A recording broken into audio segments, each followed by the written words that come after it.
The CBeebies Christmas pantomime, a staple of British Christmas that is still going strong to this day. So I thought to myself, wouldn't it be funny to rank them all from worst to best? And with Beauty and the Beast being released just recently, now is a better time than ever. Also, this list is pantos only, so no Shakespeare shows, no ballets, no Oh Yes It Is, and no Tale of Mr. Tumble. That one deserves its own video. Well, I'm on a green screen.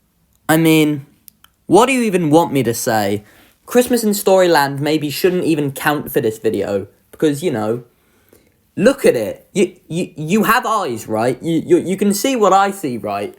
At least with every other show, it at least feels like a pantomime. It gives you that warm, fuzzy feeling of nostalgia. But this, it's on a green screen. Like, what do you even want me to say? It's on a green screen. Like, look at it. I could go on, but I'd rather keep my sanity. So, can we talk about some shows that are actually, like, tolerable to watch now? Ma! Yo, there's a stray cat outside! Holy shit, Dick Whittington and his cat is so boring. I'm sorry, this one just left me disappointed.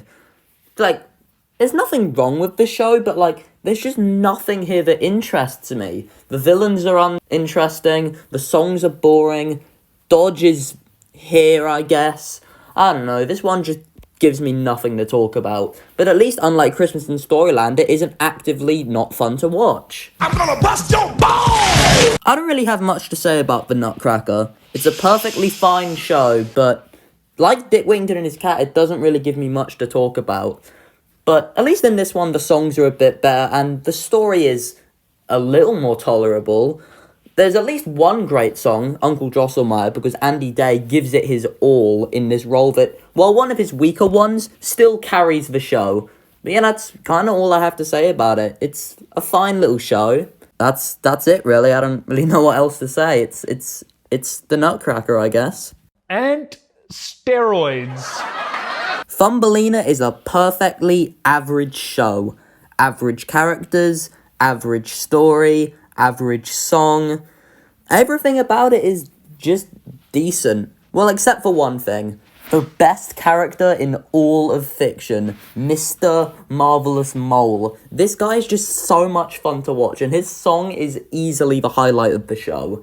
He's the only real reason to go back and watch this one. Otherwise, it doesn't really leave me much to talk about.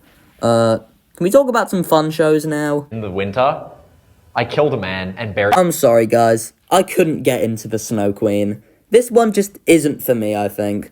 The characters aren't bad, and neither are the songs, but I don't know, this one just left me kind of neutral. But at least it doesn't have any characters that I don't like, unlike the past few shows, hence why it's this high. But luckily, this is the last show I don't really have much to say about. From this point forward, all the shows I like. So let's get into those. Jack me off, please. It's time. Jack and Jill. The one that started it all. And yeah, it's pretty good. I had my fun with this one. It's a pretty cliche and simple pantomime, but if you like this kind of thing, you'll definitely have your fun with this show. The characters, while not too complex, are quite fun to watch, and while there's not as many songs in this one as the others, in fact, I think there's only 2, but they're not bad. They do hold up despite their age, and yeah, this show's just a bit of fun. If you want a good way to kill half an hour, there's definitely worse ways to do it than Jack and Jill. The Night Before Christmas.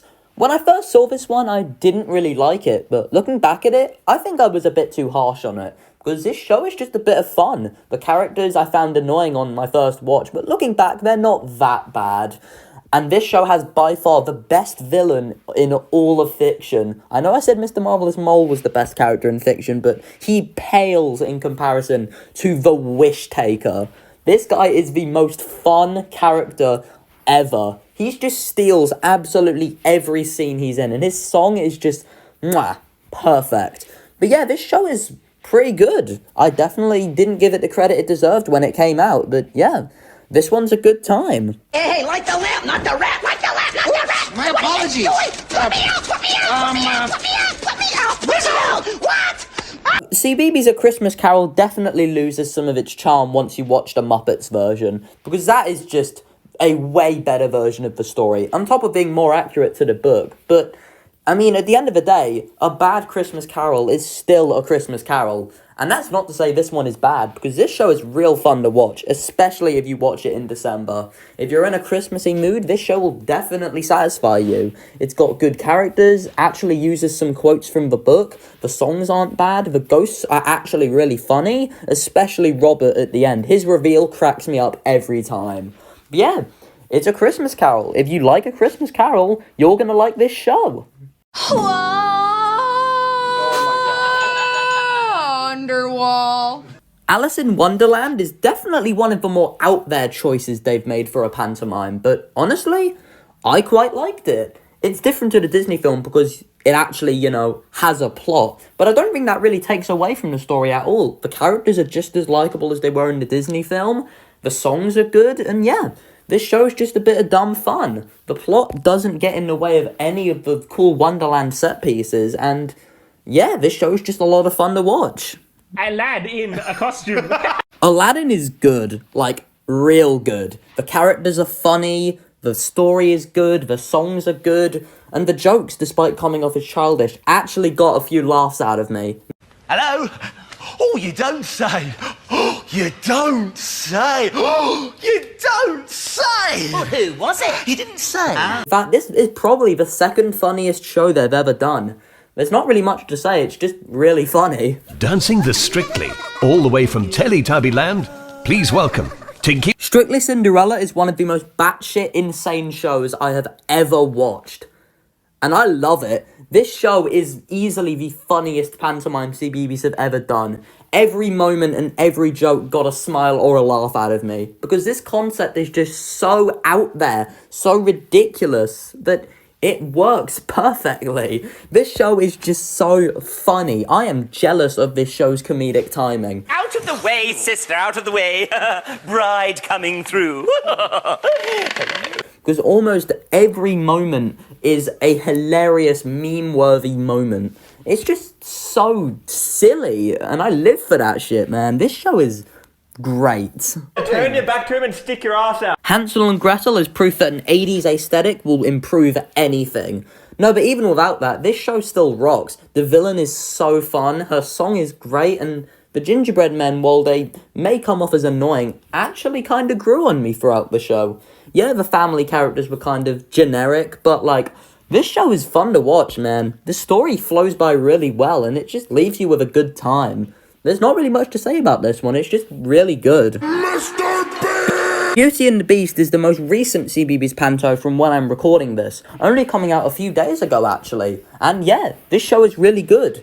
It definitely focuses a lot more on the story and the characters instead of the jokes, but yeah, this show is actually really good despite how different it is. It's a lot more faithful to the Disney film than I thought it would be, and it just makes for a fun watch. Definitely give this one a watch if you haven't already. Guys, we did it. What? We solved racism. Peter Pan! It's like the Disney film, but without the racism, which means it's really, really good. Yeah, this show is just a lot of fun to watch. The characters are good, just as good as they were in the Disney film. The songs, while not one of CBeebies' better selections, is still fine, and oh my god, Captain Hook is the best. This is by far Andy Day's best performance in any of these shows, and this character is just done such a service. I'd even say it's better than in the Disney film. Yeah, I just really liked this performance, man. I don't know, this show just is really, really solid from top to bottom. I could even put it at number 1 depending on what mood I'm in, but for now, there's 2 shows I like just a little bit more. You're robbing me of this victory with these stage. I'm gonna go. I was really tempted to put Robin Hood at number 1. This show was so close to being my favourite, and when I watched it, I definitely considered it that. This show has probably the best story out of any of the shows, actually telling a pretty compelling love story. The songs are good, the villain is really good, and yeah, this show just does almost everything perfectly. But what could possibly be better than this? Literally can't. I literally can't. What? I can't. Look, they're tying me down. I want to jack you off so bad right now. Jack and the Beanstalk. Yeah, this has only got number 1 because of my nostalgia. But this show is also really, really good. I don't know if it's just my nostalgia talking. Who am I kidding? It probably is. But I just have so much fun watching this every time. The jokes stand out. The songs are really good. The characters are great. And yeah, this show is just a almost perfect watch, and it's one I want to find myself coming back to every time I think about watching one of these shows.